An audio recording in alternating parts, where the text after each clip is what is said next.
Stop. Before you book that flight to Germany, there is something that you need to know. Germany needs 400,000 skilled new workers every single year just to maintain its economy. But in 2025, they fired 55,000 people just from the automotive sector. Volkswagen has planned to cut 35,000 jobs by 2030. Bosch is reducing 22,000 positions, and Mercedes, they are planning to cut 10% of their entire workforce. So what is the truth? Is Germany opening its doors or slamming them shut? I am Pawan and I came to Germany 6 years ago as a student, and I have been working for the past 4 years as an engineer in Germany. In the next 10 minutes, I'll give you the most honest, data-backed answer about whether Germany is still worth it for you in 2026. The economic reality.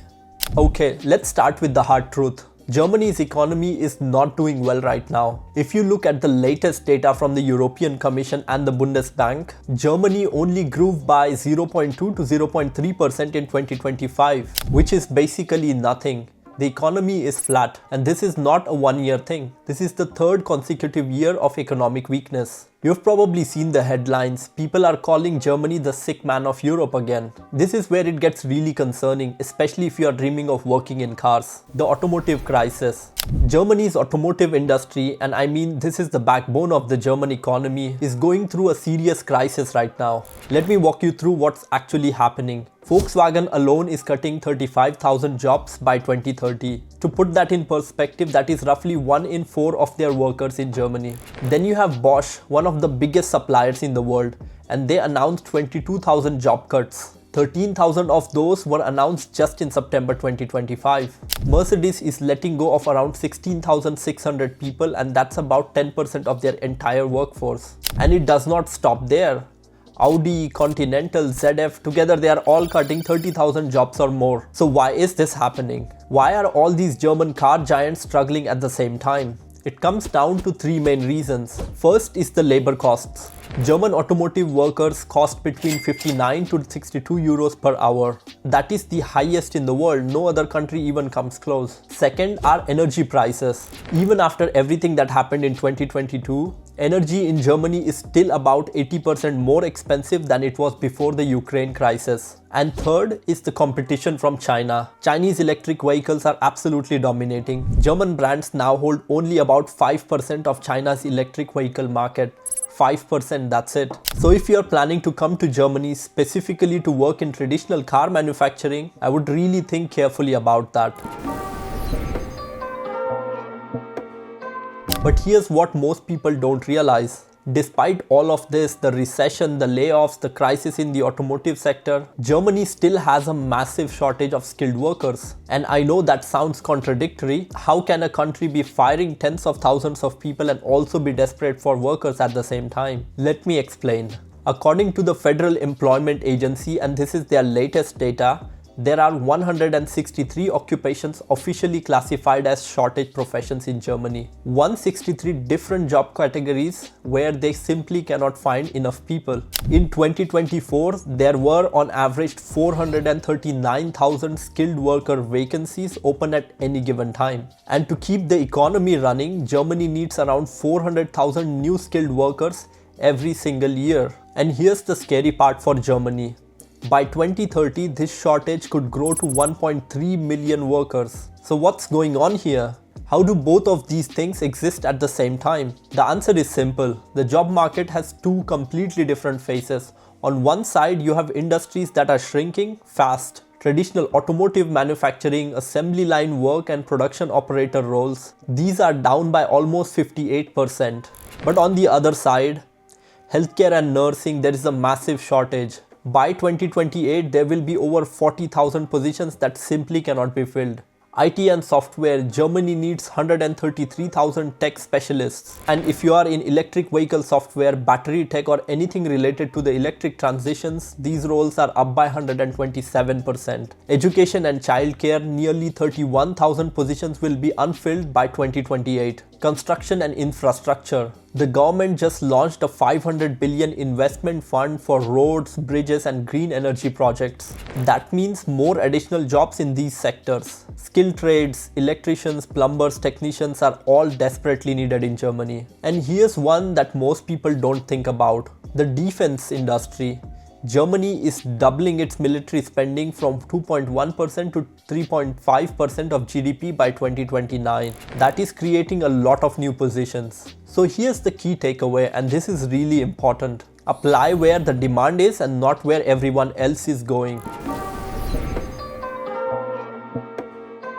Now here's where things get really interesting. Because while 2025 has been rough, pretty much every major economic institution is predicting that 2026 will be the year that Germany starts recovering. The European Commission is projecting a 1.2% GDP growth in 2026. Goldman Sachs, and they are usually pretty conservative, is also predicting 1.4% in 2026 and 1.8% in 2027 as the GDP growth. They are saying that Germany could grow above its potential. And the IFO Institute has also similar numbers of 1.3% in 2026 and 1.6% in 2027. So what changed? Why is everyone suddenly more optimistic about Germany? In March 2025, Germany passed a historic fiscal reform. And I mean historic because this is the biggest policy shift in decades. They created a 500 billion infrastructure fund for roads, bridges, railways, digital infrastructure and the green energy transition. Defense spending is being doubled from 2.1% to 3.5% of GDP by 2029. The famous German debt brake, the rule that limited how much the government could borrow, has now been relaxed, which means the government can finally invest again. The minimum wage is going up significantly from 12.8 now to 13.9 in 2026 and then to 14.6 in 2027. That's the biggest increase in German history. And inflation is now finally dropping from about 2.3% in 2025 to around 2% in 2026. What does all of these mean for you? Jobs, especially in construction, infrastructure, engineering, healthcare and defense. And more spending power due to higher wages and reduced inflation.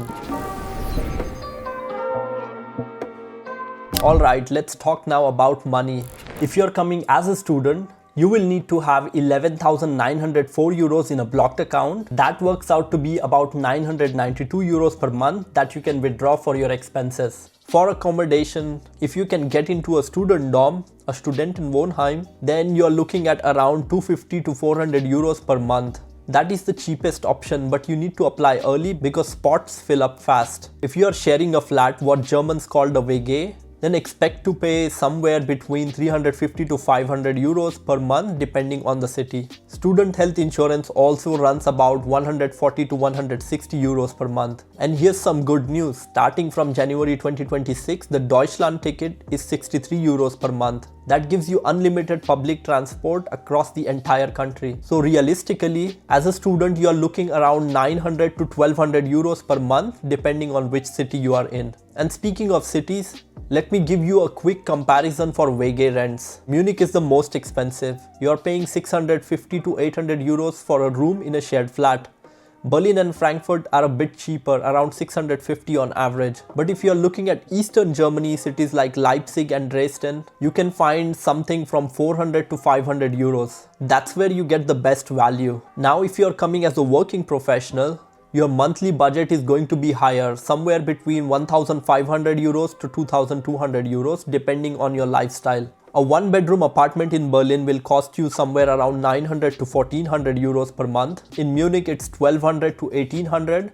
But in Leipzig, it could be 600 to 900 euros. Health insurance as a professional is also about 300 to 450 euros per month. But here's the good news. Real wages are actually rising right now. And with inflation also coming down, your purchasing power is going to improve going into 2026. Now let me tell you about probably the biggest change that's happened for people planning to come to Germany. It's called the Opportunity Card or Chancenkarte in German. This launched in June 2024 and honestly, it's kind of a revolution for skilled workers. So what does the Opportunity Card actually give you? You get 12 months to stay in Germany and find a job. And you don't need to get a job offer upfront. You can come to Germany first and then start searching. And while you're looking, you can work part-time up to 20 hours a week. And you can even take 2-week trial jobs to test out companies before committing to anything. Here's what the numbers look like after 1 year. By June 2025, Germany had issued 11,497 Opportunity Cards. And it's expecting to hit 18,000 or more more by end of 2025. What's interesting is that Indians receive the most cards, over 3,700. Which is about 32% of all opportunity cards issued. After that, it's China, Turkey, UK and the US. And about 67% of people who applied actually met the requirements. Now, how do you qualify? There are basically two paths. Option 1, if your degree or vocational training is fully recognized in Germany, then you can apply directly. No point system, no calculations are required. You're straight in. Option 2, if your qualification isn't fully recognized, in that case you go through a point system and you need to score at least 6 points to be accepted. Let me break it down quickly. A recognized qualification, like a university degree or 2+ years of vocational training, gets you 4 points. German at B2 level or higher gives you 3 points. If you have 5 or more years of work experience, that's additional 2 points. Being under 35 years old is 2 points. Between 35 and 40 is 1 point. If you have previously worked or studied in Germany, or if you have English at C1 level, each of those is additional 1 point as well. On top of that, you need either basic German at A1 or English at B2 level.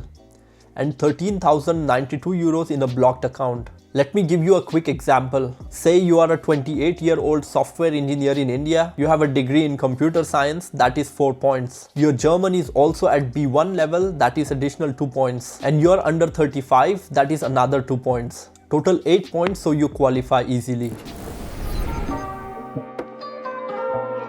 Alright, you've stayed with me this long, so let me give you my honest answer. Is Germany worth it in 2026? The answer is, it depends. Germany is worth it if you have skills that are actually in demand here. Healthcare, IT, engineering, skilled trades and education. If that is your field, then there is a place for you here. If you're willing to learn German. And I cannot stress this enough, English might get you the job, but German is what will get you the life, the friends, the integration and the feeling of belonging. If you have realistic expectations, Germany is not paradise. The bureaucracy is real, the winters are hard and integration takes time, sometimes years, if you are prepared financially.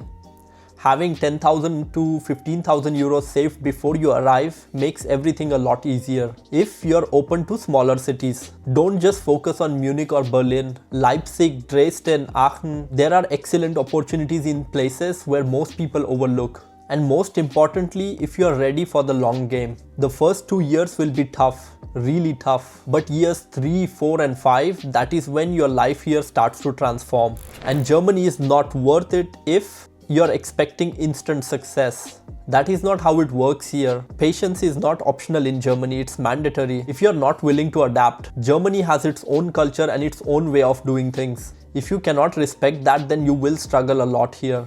If you don't have skills or qualifications, Germany wants skilled workers, and that's who they are opening the doors for. If you're moving purely for the money, the salaries are good, but they are not life-changing. Unless you are in a senior position in Germany, or if you need constant warmth and social energy. German culture can feel cold and distant, especially at first. That's just how it is. Look, let me share something personal. I came to Germany in 2019 with 400 euros and 2 bags. And that is all I had. I worked part-time job as a student, from washing dishes in kitchens to working in factories and even construction sites. I struggled a lot with German along the way, but I also got a world-class education for almost free, built a career at one of the most respected companies in the world, found financial stability, gained a whole new perspective on life, and built a life that I'm genuinely proud of. Was it worth it? Every single struggle. Germany is not for everyone. And that is okay. But if you have discipline, if you can plan ahead, if you have patience and consistency, then Germany will reward you. Germany in 2026 is not the easiest path, but it's one of the most stable, structured and rewarding paths if you approach it right. The economy is recovering, the job market needs skilled workers, the opportunity card has opened new doors. And real wages are rising, but you have to come prepared. If you want more honest guidance on finding jobs, navigating bureaucracy, and building a life abroad, subscribe to this channel. I post every week with real advice from someone who has actually lived it. And drop a comment below, are you planning to move to Germany in 2026? What is your biggest concern? Let's talk. And remember, hard choice is easy life, easy choice is hard life, so choose wisely. I'll see you in the next one.